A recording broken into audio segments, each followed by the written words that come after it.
he did retire early, and you came along late in his life. Yes. I not keeping score, but this was like marriage number 5 and 7. 7.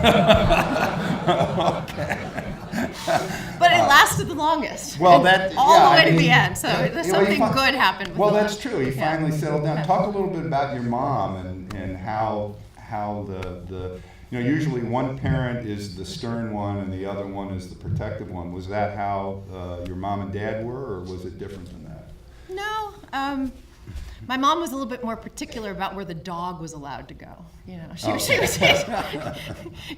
always be feeding the dog. It's interesting. I saw him in those pajamas, in the right, film. Coming down the stairs. He was always in those kinds of pajamas, and he'd write on them. He'd make little doodles on his pajamas. Sometimes he'd write left and right.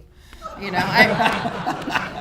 might have worried some people, but it was funny. And he used to take bits of popsicle. He loved the big stick popsicles, and he'd take a bite of it, put it on his knee, and then the dog would come over and grab it off his knee, and my mom would be like, oh, Don't feed the dog from the table. Yeah. More stuff like that. Yeah. Now, I remember there was another story about you being late for school and him driving you to school. How did that work? Well, he didn't appreciate tardiness. No, I mean the few things the pieces of advice he gave me were, well, one was never get married, which I thought was funny, and then it was never be late. Always know your lines. Be on time. Yeah. Always be on time. Always know your lines and get enough sleep. Those were because he. So he would as a child he drove me to school every morning, and we practiced our multiplication tables. And he would give you multiplication. He would, and he was a fantastic speller, and he could spell. He probably could have won a spelling bee or two. He was quite good. But when I was late, he had that Cadillac Eldorado, the 1973, the one that was the pace car for the Indianapolis 500, and not the exact one, but the same same model. Yeah, sure. And so he's the roads. It's a 2-lane road, nice and windy. He's in the middle of the road. Going, God damn son of a bitch, And then we finally get there, and he would pull in sometimes in front of the bus. And then the bus like the end of Kiss of Death, cut off the bus. He would. He's just like, damn it, you're going. And I didn't particularly want to go, so it was a bit of a fight. I thought maybe if I was just late enough, I just would. Yeah. Now your mom was a opera singer, also talented, and you took after your mom. You were also a singer. Talk a little bit about that part of your life, the artistic side. You evidently got something from your dad and something from your mom. Do you think? Definitely. I've done some acting, and I've enjoyed. I've enjoyed Shakespeare. I've done some Shakespeare. I know my dad did Mercutio back in the day, and I've done some of that. I won the Met auditions for classical singing, and won some other smaller competitions that were a little bit more fun because they led to some interesting performance opportunities. Connected to that is when my dad passed away. It was 1999, and I went to Italy the next year because they did a film festival in Italy honoring my dad, and it wasn't just in Italy. It was in the Val Rendena, and the Val Rendena is where my dad's father is from, and now that's up north where it's in the Dolomite Mountains. Yeah. Think Hannibal. And okay. Hannibal. I think Hannibal and the elephants, right? Yeah. Yeah. Okay. Yeah. And so I remember I got there, and for when I entered, there was entrance music for when I entered, and it was it's not what you'd think. Did they play Demetrius and the Gladiators? No, it was a string quartet playing My Darling Clementine, and it was really sweet. And that's nice. And I got to give I tried to give a speech in Italian, and that must have been.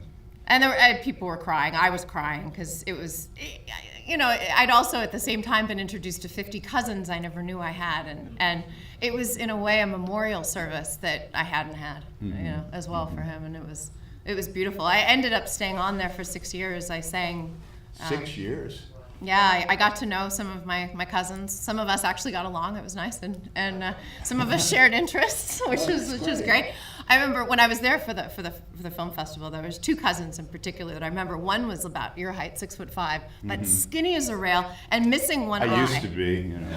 No, I mean like a beanpole, Yeah. and missing an eye because a steer had poked his eye out because it turned out he was a farmer, and his brother was just as tall, but he was stocky and huge, and he saw me and he was all excited, reminded me a tiny bit of Jack O'Halloran, and he picks me up and he walks me down the street, showing me to everyone, you know, like, look, it's Victoria. This is Victor Mature's daughter. It was so funny, and that was actually the first time I ever saw one of my dad's films on a big screen.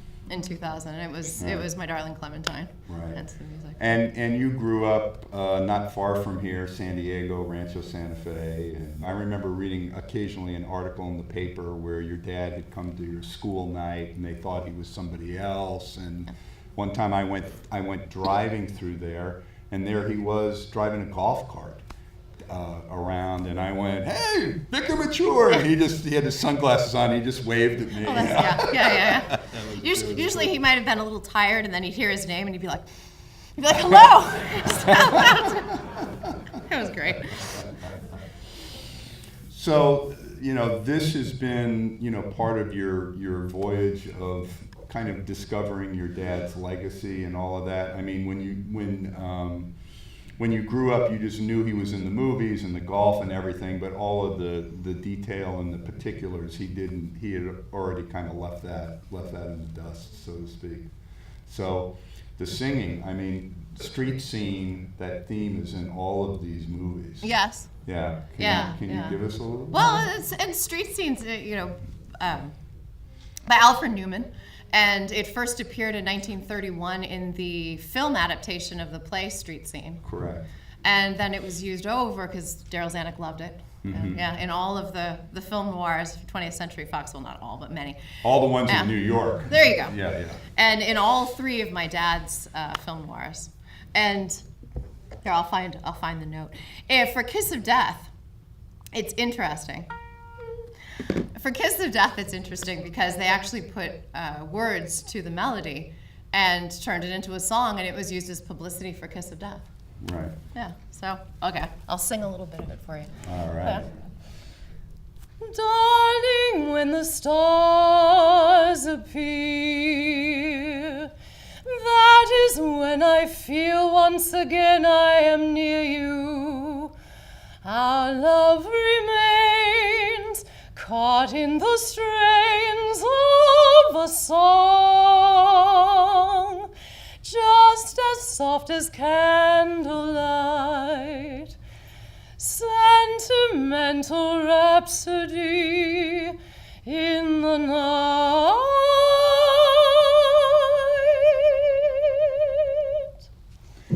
What? Woo!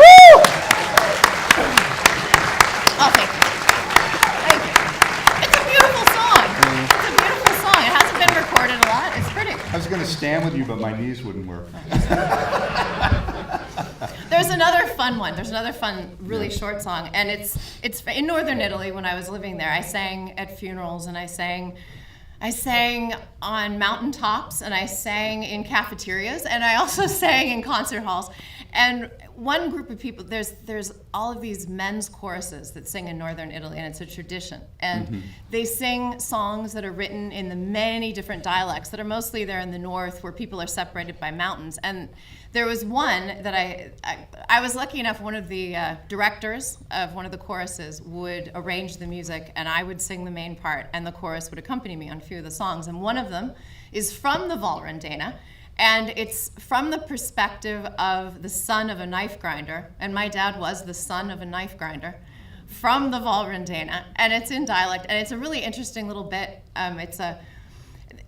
There's a sound in the singing that it sounds just like the knife sparking on the wheel, and it goes zin e zon la mola e zin e zon e zan, and it goes Julemin, mi pari famuleta, mi föl muletin, quantera mort mi pari farol muleta mi, e zin e zon la mola, e zin e zon e zan, L'arte che consola, le bon misteri man, giro le min. Well, this, So there's the walk of fame in King Solo where all the knife grinders went in the world. There's literally really? like in the ground like a walk of fame. Yeah. I have to tell you, your singing balanced out Richard Widmark and Millie on Mother's Day. Your dad in the movies, it seemed like he always was having either a confrontation, not in this and Cry the City, but his other movies like in Circuses, certainly in the DeMille pictures. He always had something to do with animals of some kind. Now, your dad was an animal lover, right? Yes. Yeah. He had Genius 1, 2, and 3, all boxers. Yeah. My friend Dennis Bartok at the American Cinematheque, he said, he emailed me a couple days ago. He says, who do you have out there? And I said, oh, well, listen, I said, Victoria Mature. He goes, oh, Terrence Stamp told me this great story about Victor Mature. And this was when your dad was filming one of his action pictures over in Africa. And they needed him to wade into a river, chest up here, and they couldn't use a double, because they were going to do a shot full on. And he said, and there were like crocodiles and hippopotamuses in this river, and your dad said, no. And they said, no, we're going to have the PAs go down and fire blanks off and beat on pots and pans and all this other stuff, and there won't be one crocodile in the river. And your dad said, what about the deaf crocodiles?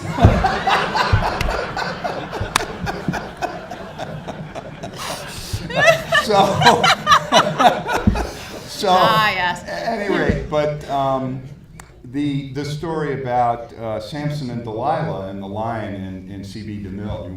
We can kind of segue out into the final clip with that. Yes. Yeah. C.B. DeMille wanted my dad to fight with the lion, and my dad was no, I'm not going to do that. And he's like, no, you don't have to worry about it. He's an old lion. We've pulled out all of his teeth have been pulled out. You don't have to worry. And we're gonna want you to put your head in his mouth. And my dad's like, yeah, I don't even want to be gummed to death. No. Well, there's lots of stories where today no one would be asked to do those kinds of stunts. There'd be a stunt person that would do that. Never, because they would be worried something would happen to them and they wouldn't be able to finish their film. Well, DeMille and some of these old timers, when he made Sign of the Cross in '32, there was a stuntman named Joe Bonomo who was going to play a Christian slave thrown into a pit of alligators, and they were live alligators. And just before Bonomo was going to jump in and like run across or roll across the tops of these alligators, DeMille said, "Now remember, if one of those alligators gets you, the studio's not responsible."